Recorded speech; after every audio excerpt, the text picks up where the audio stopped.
참 사랑의 공명권에 들어가면 하늘 땅이 환히 보이는 것입니다. 석가모니가 천상천하 유아 독존이라고 한 것도 그 공명권의 핵심에 들어가 보니 천하가 다 내 손아귀에 들어와 있고 하나님이 내 속에 계시고 천리와 나와 더불어 연결되어 있기 때문에 그런 말을 할 수 있었던 것입니다. 참사랑의 공명권에 들어가게 되면 신앙이 필요 없습니다. 하나님과 같이 사니까 구세주가 필요 없습니다. 해방입니다. 다 끝나는 것입니다. 아주 한 주간도 천지인 참 부모님 안에서 평안하셨습니까? 네. 오늘은 서로 이렇게 축복하겠습니다. 먼저 가슴에 손을 얹으시고 나의 속사람은 안녕하십니까? 라고 인사하겠습니다. 정말 속사람에게 막 하듯이 하세요. 정말 내 속사람한테 한번 인사하듯이 잘 지냈는지 한 번 더 하겠습니다. 시작. 대답이 있습니까? 마음의 울림이 괜히 물어봤습니다. 이번에는 그러면 옆에 사람에게 인사합시다. 이렇게 축복합시다. 당신의 속사람은 안녕하십니까? 당신의 속사람은 안녕하십니까? 서로 인사하세요. 당신의 속사람은 안녕하세요? 네. 속상하다고요? 좋습니다. 여러분의 속사람 안녕하실 줄로 봅니다. 네. 특별히 말씀 전에 한 가지 중요한 광고를 좀 해야 되는데요. 뭐 이따가 하겠지만 다음 주가 그 천복궁에서 찬양 예배가 있는 날입니다.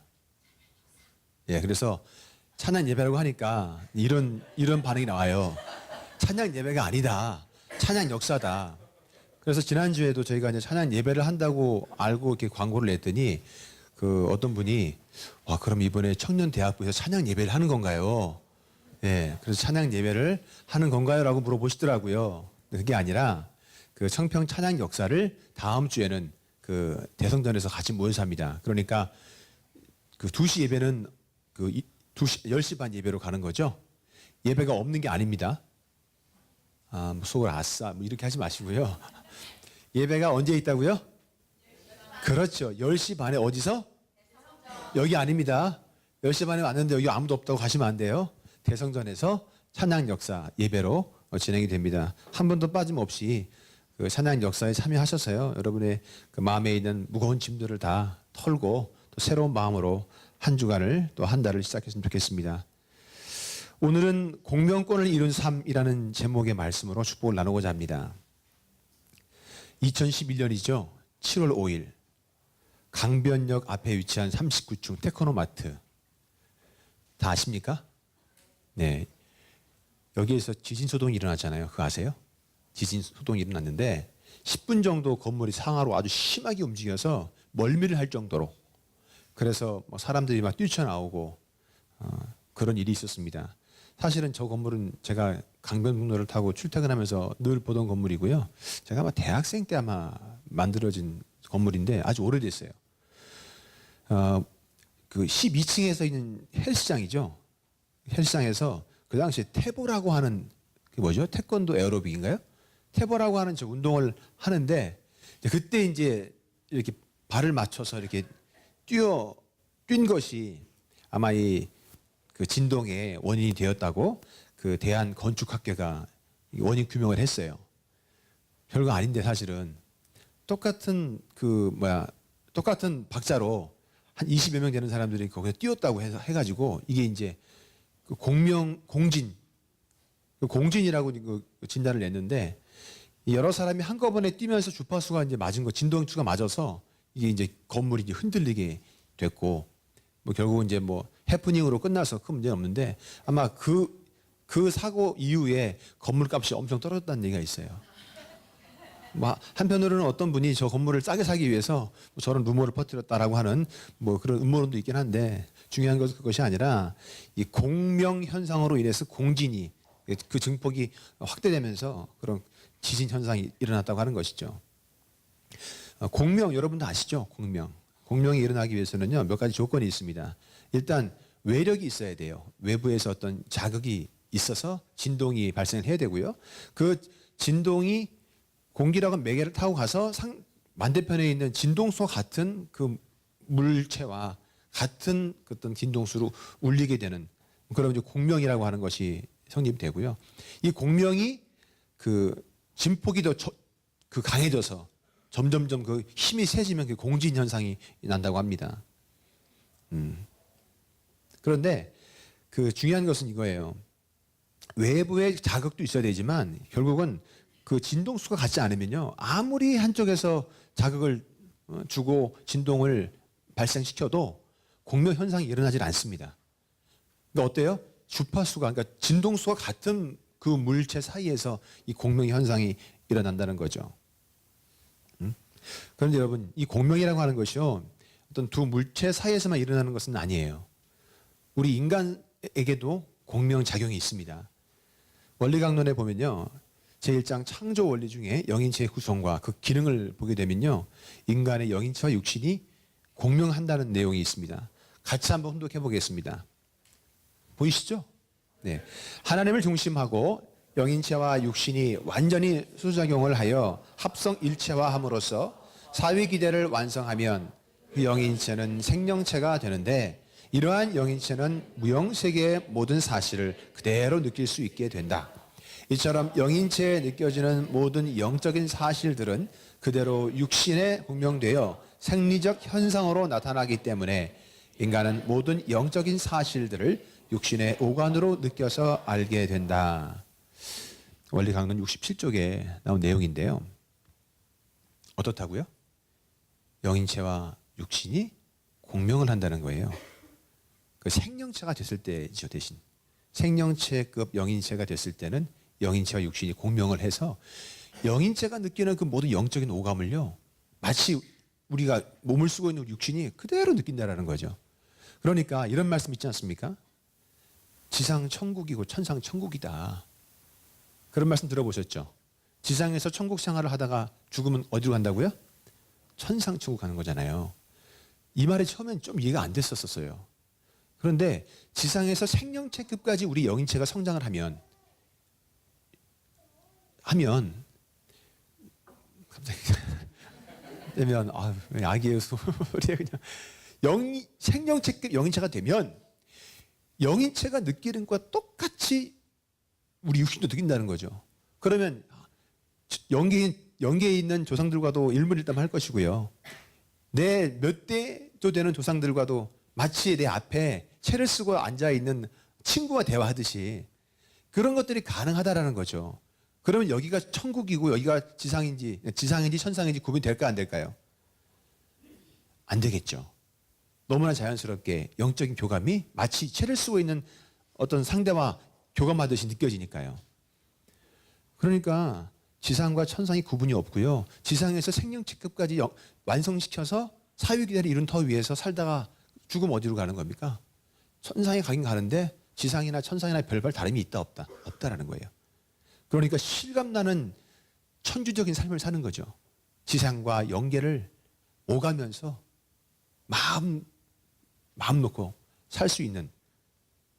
그래서 생명체급 영인체로서의 그 단계까지 성장시키는 것이 정말 중요합니다. 오늘 공교롭게도 우리 이현우 식구가 신앙에 대해서 말씀해 주셨는데요.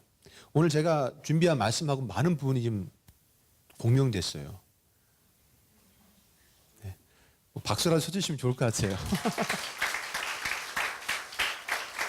이건 전혀 우리 이현우 식구하고 얘기한 내용이 없습니다. 저는 저대로 준비했고요. 우리 이현우 식구는 준비 따로 했잖아요. 근데 공명이 또 일어난 것 같습니다. 예, 주파수가 같았어요. 다행히도. 그래서요, 영인체 성장을 놓고 중요한 것인 것 같아요. 결국은 공명의 단계까지 갈 수 있는 그런 영인체 성장이 중요하다는 거죠. 그래서 우리가 보통 이런 말을 많이 합니다. 하나님을 중심 삼고 몸과 마음이 하나 되어 있다라고 하는 것의 이미지, 여러분 어떻게 느끼십니까? 이렇게 아이언맨에 보면은 갑자기 생각이 안 나는데 그 아이언맨 이렇게 옷 입듯이 이렇게 다 이렇게 들어가는 그런 이미지 아닙니까? 우리 육신과 영인체가 하나 된다. 물론 우리의 몸을 중심으로 영인체가 같은 모양으로 있긴 하지만 물리적인 하나됨보다는요. 오늘 제가 이 말씀을 준비하면서 이런 느낌이 들었어요. 아, 영인체의 울림이 육신에 전달되었을 적에 같은 진동을 가지고 같이 울렸을 때, 아, 이게 영인체와 몸이 하나님, 즉 참사랑을 중심 삼고 하나된 모습이지 않을까. 물리적으로 어떤 모습이 뭐 이렇게 딱 들어와서 하나 되는 것이 아니라 무슨 합체하듯이 되는 것이 아니라 내 마음의 영적인 울림이 몸을 울린다는 거죠.